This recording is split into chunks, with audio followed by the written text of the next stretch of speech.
Honey Badger here. Got another project today. Gonna take this new gas grill.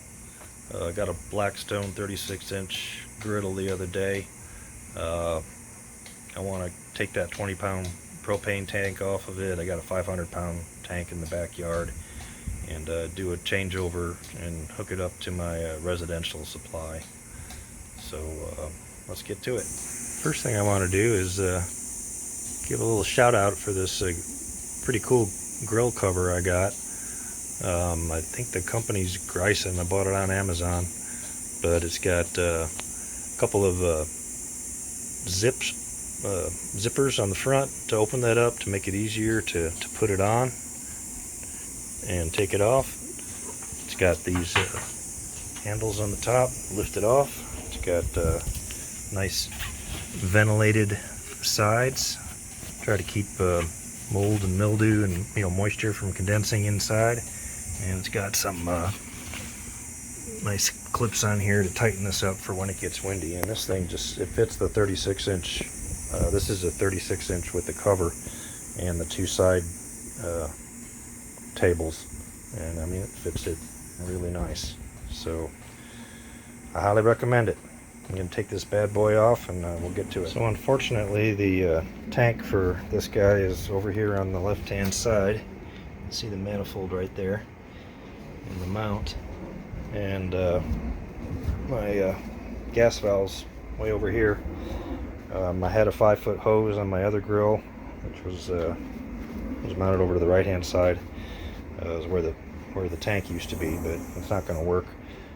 I figured I need probably a 12-footer to just come around, run around the back. It's got to come all the way up into here. I already loosened this up, just reattached it, but just to show you, this is where the connection is. So I got to get up to there. And these all these gas manifolds have what's called a 3/8 inch flare, swivel flare fitting. So this hose was a 3/8 flare on both ends, and I can get a 12-inch or a 12-foot 3/8 inch flare to reach over here, but the problem is those things only put out about 35,000 BTUs. So if you got a 36-inch grill, this is a 4-burner grill, each one's 15,000 BTU max.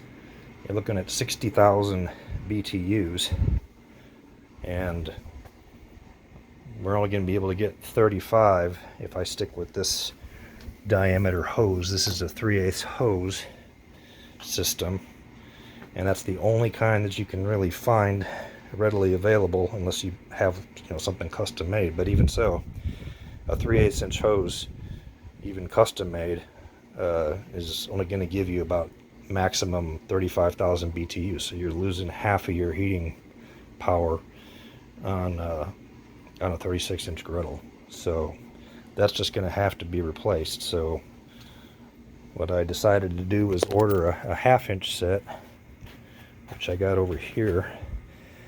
Has a bunch of crap on it that I really didn't care about. These all come with quick disconnects right here on this end. You got a quick disconnect fitting here, so this piece right here is going to have to go on over there, and then you got a 1/2-inch hose, and then they give you a 1/2-inch to 3/8 inch flare fitting converter. So that will be able, once I put this on, that'll be able to go right into the grill. But unfortunately, this is a flare fitting on this side, which I've already loosened up prior. Would have had gas leaks everywhere otherwise. So I can't use that. So I'm going to have to take this off, which means I'm going to have to shut off my propane supply out back. If you've got natural gas and some kind of a natural gas to propane converter for your or your propane to natural gas converter, I guess, for your grill, you probably have an easy shutoff somewhere on your main line, kind of like what your water line shutoff would be.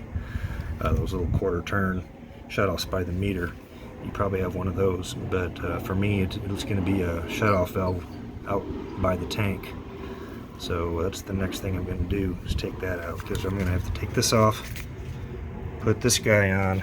This is a 1/2 inch fit by 1/2 inch fit.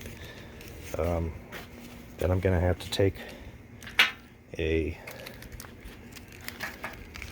coupler nipple to do that, and then this guy right here will be able to screw into this, and so that'll be what the new stuff that's going to be attached onto this gas line.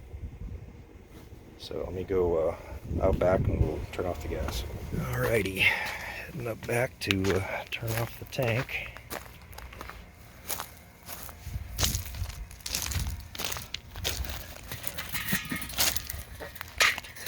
It's half buried.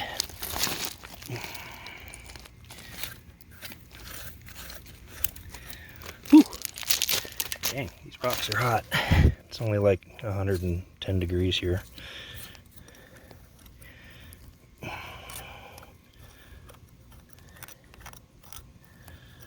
going to shut this supply down.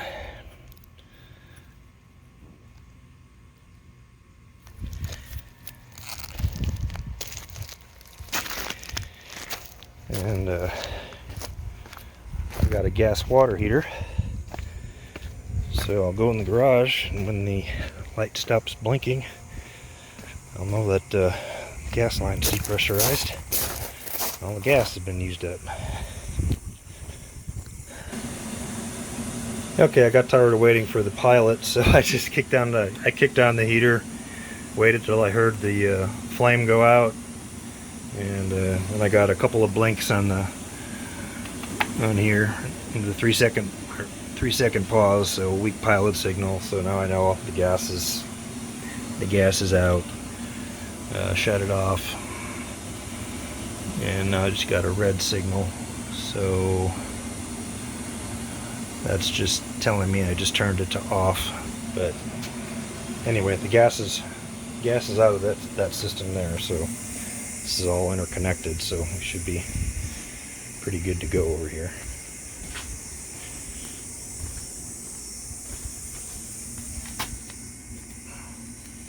Yep, nothing. All right, so now I'm going to take this guy off. Got a pipe wrench, adjustable wrench.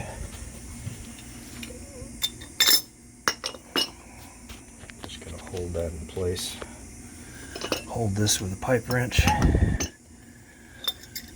This with the adjustable wrench. We'll just get that guy off. Okay, I'm going to clean up these threads a little bit with a wire brush. Try to get some of that old pipe sealant off.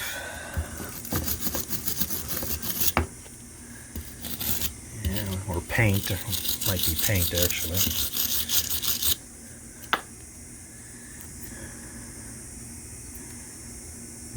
Kind of peels off, so it could be pipe sealant. I mean, that could be a Teflon tape.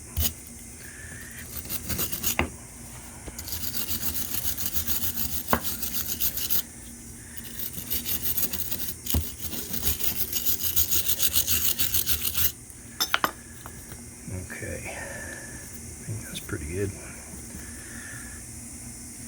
All right, now I was going to use pipe joint compound to put this new stuff on, but you got to be careful about this stuff and read the fine print. It says it's good for natural gas, which is what I actually used it for prior to this on a different house, but not recommended for LP gas. So make sure if you're going to use pipe dope, make sure you use something that's approved for propane. And since I don't have that, I have some of this Teflon tape that I'm going to use instead, and you got to make sure you get the yellow stuff. Don't use the white stuff. White stuff's for water. Don't use that. Don't use that. This is what you use. It's going to be yellow tape and a yellow covering. And I bought this set on Amazon. I think it was a company called Shine Star, and it sent this along with it, which I am not going to use because it's white, and I just don't know that it's appropriate for LP gas. So you might want it, better safe than sorry. I'm going to leave that alone. I'm going to use the stuff that I know what it is. I don't know what they put in. This came in a little bag with it. I don't know if they know what they're doing. I mean, it's just some Chinese company. They might have just grabbed something from the plumbing department, and who knows. So I'm going to wrap this pipe with some of this.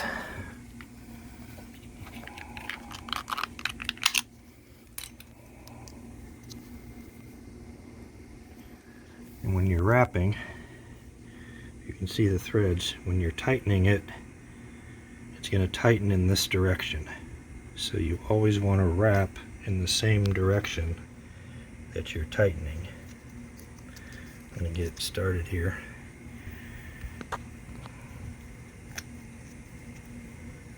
There we go. Okay. So that when you tighten it, you're not pushing the end of the tape back against its, trying to make it go backwards, basically. So do like 2 or 3 wraps, and that should be good. And then when it tightens on, you're gonna have a nice good connection.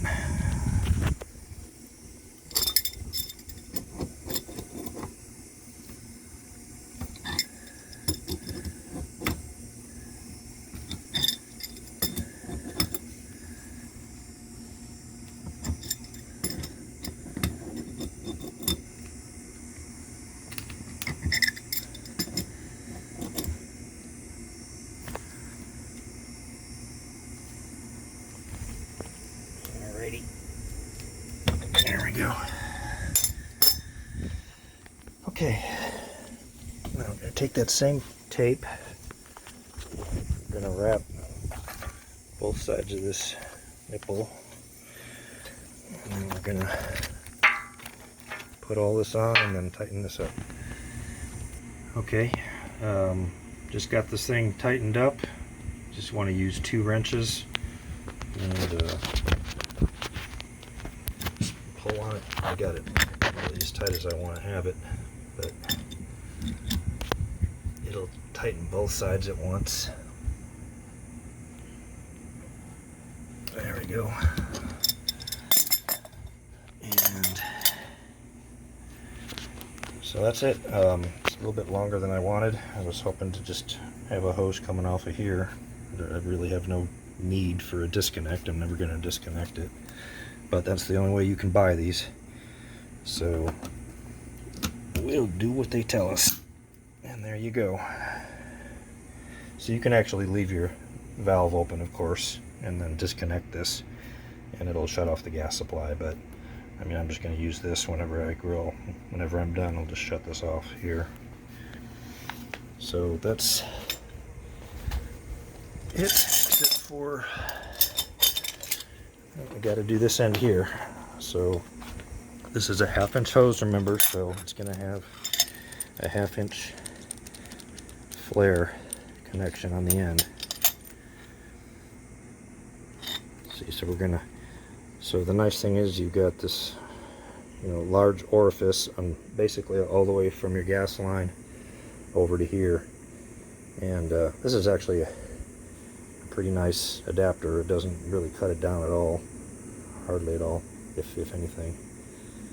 and it'll take this down to the 3/8, which is going to go right into your tank. So you're getting the whole 1/2 inch flow out of the house and all the way up to your grill, where it comes into your grill. So let me just tape this baby up and attach it, and then we'll get it on the grill.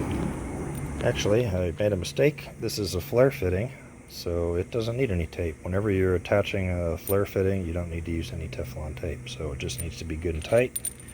So I'm just gonna, not over tightened, but I'm just gonna put it on here and then give it a little bit of a tightening with the wrenches, and then it'll be good to hook up in this thing. And then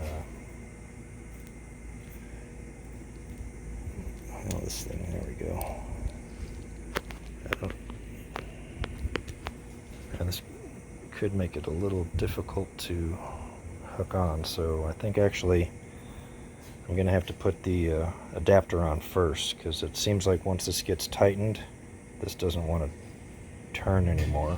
So obviously I need this to be able to turn, because I can't turn the hose. So I'm gonna put this fitting on to the grill next.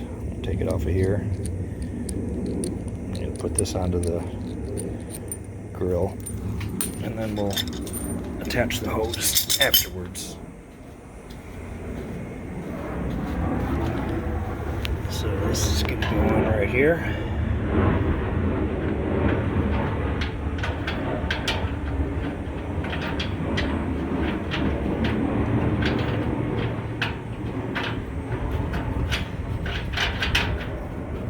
Okay.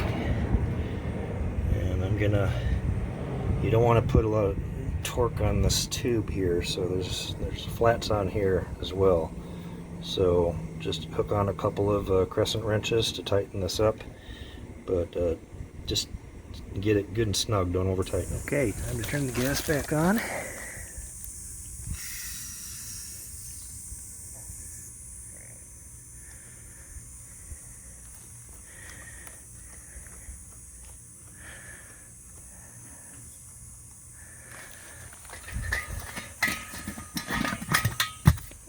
And go relight the water heater. Okay, I got the gas turned back on. I went in and relit the water heater and made up a little soapy water here. Just use like hand soap or dish soap, and you can just put this on here, see if any bubbles start forming around the joint. None. I'm going to turn the gas on and do the same thing on this side.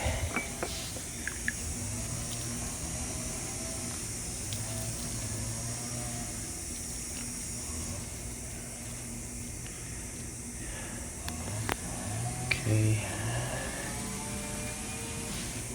Don't see anything coming up here. It's all looking good. Give it the sniff test. Nope, nothing there. Just come over here. Oops, I got my fluid. Come over here and we'll check these flare fittings.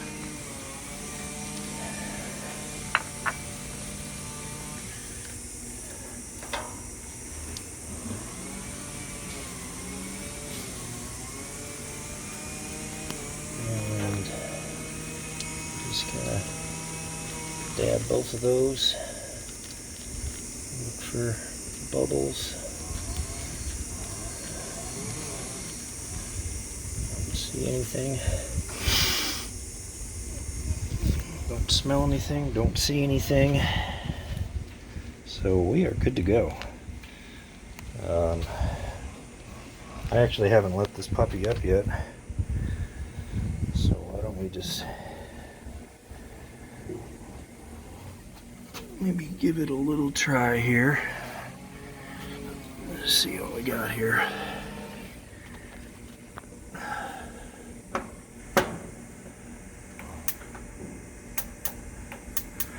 It'll take a while for the gas to get in here. There we go, there goes one. 2, 3.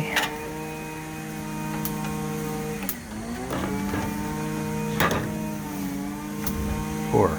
Okay, we got good flame on all of them. Alright, well I haven't cleaned it or seasoned it yet, so I'm shutting it off.